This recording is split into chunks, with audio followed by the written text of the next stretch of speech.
Good morning, students. We have finished our 8th chapter, and that was a poem, The Poet's Song. In our previous classes, we had started learning how to write a perfect answer. And today, I am going to continue that topic, how to write a perfect answer. Okay. And I have taken a question for that. आप लोगों को एक perfect answer कैसे लिखना है उसको सिखाने के लिए मैंने एक क्वेश्चन लिखा है यहाँ पर. ओके. क्वेश्चन मैंने आपके जो 8th चैप्टर है पोएम है उसी में से लिया है, दैट वी हैड डन, जो कि हम कर चुके हैं. Okay. And the question is, when did the poet move out of the city? When did the poet move out of the city? हमने पोएम में पढ़ा था स्टार्टिंग में कि बारिश हो गई थी, पोएट उठे और वो शहर से बाहर और गलियों से बाहर गए. यही पढ़ा था हमने. ठीक है. तो ये क्वेश्चन मैंने याद है कि पोएट जो है, what is the meaning of the question, कि पोएट जो है वो शहर से बाहर कब गए. ओके. पोएट शहर से बाहर कब गए. अब ये आंसर हमारे पोएम में ही है, हम कर चुके हैं. ओके. अब one most important thing is we have to identify the tense of the question. Because important क्यों है? क्योंकि जिस टेंस में हमारा क्वेश्चन होता है we have to answer in the same tense. हमें उसी टेंस में आंसर देना होता है. तो सबसे पहले हमें पता करना पड़ेगा कि हमारे क्वेश्चन का टेंस क्या है. And how can we find out the tense of a sentence? With the help of the verb. Verb की हेल्प से हमें पता लगेगा. वर्ब से हमें पता लगता है कि एक सेंटेंस जो है, चाहे वो क्वेश्चन सेंटेंस हो, चाहे सिंपल सेंटेंस हो, इंटरोगेटिव हो, कोई सा भी सेंटेंस हो, हमें उसके टेंस का उसकी वर्ब से पता लगता है. और वर्ब में दोनों आती हैं, helping verb and main verb. Helping verb होगी उससे भी पता लगेगा, और हेल्पिंग वर्ब नहीं है, मेन वर्ब है, तो उससे भी पता लगेगा कि कौन सा टेंस है. ओके. तो हेल्पिंग वर्ब यहाँ पर देखिए पैटर्न हमें पता है. लास्ट प्रीवियस क्लासेस में हमने एक क्वेश्चन पैटर्न देख लिया था. मैंने आपको बताया था कि क्वेश्चन का ये पैटर्न होता है. सबसे पहले आता है WH word, then helping verb, then subject, then यहाँ मेन वर्ब है, और फिर ऑब्जेक्टिव पार्ट आता है. अब ये जो पैटर्न है, जब हम आंसर लिखते हैं, when we write an answer, we have to follow this pattern. Simple sentence का जो पैटर्न होता है, पहले सब्जेक्ट आता है, फिर वर्ब आती है, देन ऑब्जेक्ट आती है, और वर्ब में भी पहले helping verb then main verb. Clear? तो इस पैटर्न को अब हमें इसमें चेंज करना है. सबसे पहले क्या लिखना है? सब्जेक्ट लिखना है. सब्जेक्ट हमारा क्या है? The poet. तो जब हम आंसर लिखेंगे तो इसी को फॉलो करेंगे. द पोएट,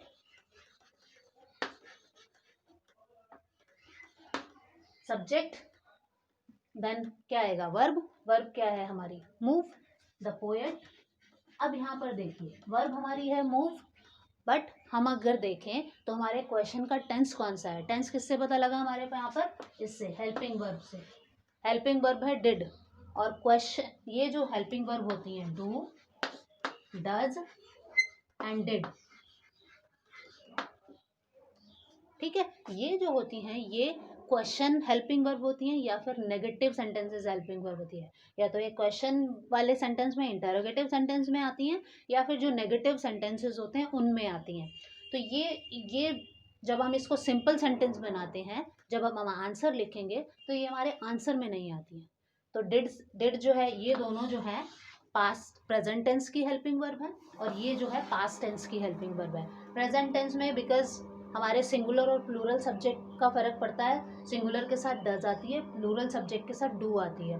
और पास्ट टेंस में सिंगुलर प्लूरल का कुछ फ़र्क नहीं पड़ता, तो वहाँ पर चाहे सब्जेक्ट सिंगुलर हो चाहे प्लूरल हो, वहाँ पर डिड आती है. ठीक है. तो यहाँ पर आप डिड से पता लगा हमारा टेंस कौन सा है. क्वेश्चन जो हमारा पास्ट टेंस में है, और पास्ट टेंस में है, तो ये तो अब आंसर में तो आएगी नहीं. जैसे हमें पता है कि सिंपल सेंटेंस में क्वेश्चन हेल्पिंग वर्ब है, तो ये आंसर में तो नहीं आएगी. तो अब हमें अपने आंसर को पास्ट टेंस में करने के लिए क्या करना पड़ेगा? यहाँ मूव, मेन वर्ब जो है उसकी सेकंड फॉर्म यूज करेंगे, पास्ट फॉर्म.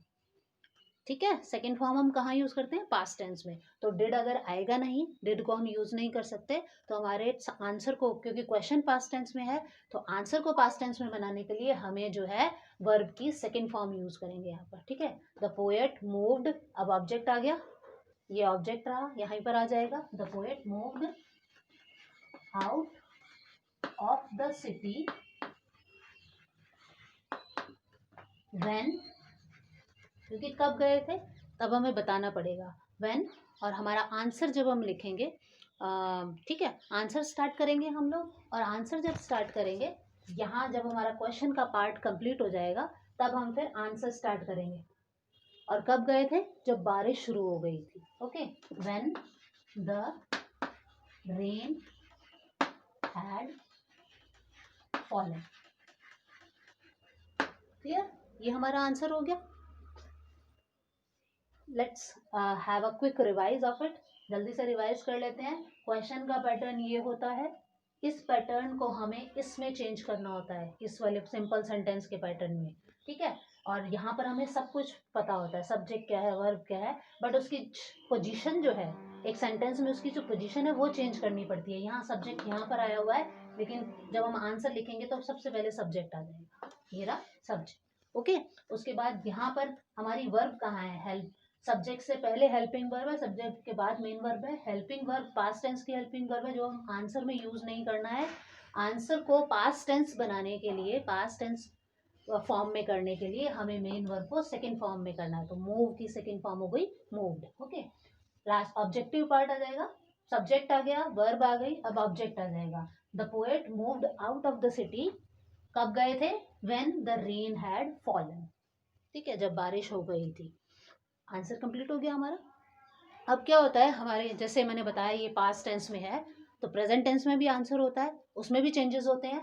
ये क्वेश्चन सेम क्वेश्चन है, मैंने यहाँ पर डिड की जगह डज कर दिया है। When does the poet move out of the city. अब इसका आंसर कैसे लिखेंगे? सेम आंसर आएगा, द पोएट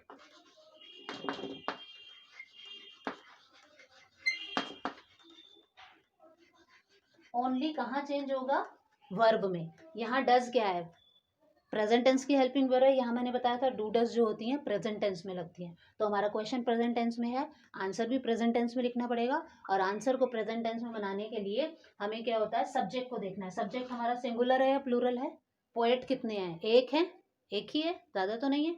तो वर्ब हमारी सिंगुलर फॉर्म में यूज होगी, और वर्ब को सिंगुलर फॉर्म में यूज करने के लिए हमें उसमें एस ऐड करना पड़ेगा। The poet move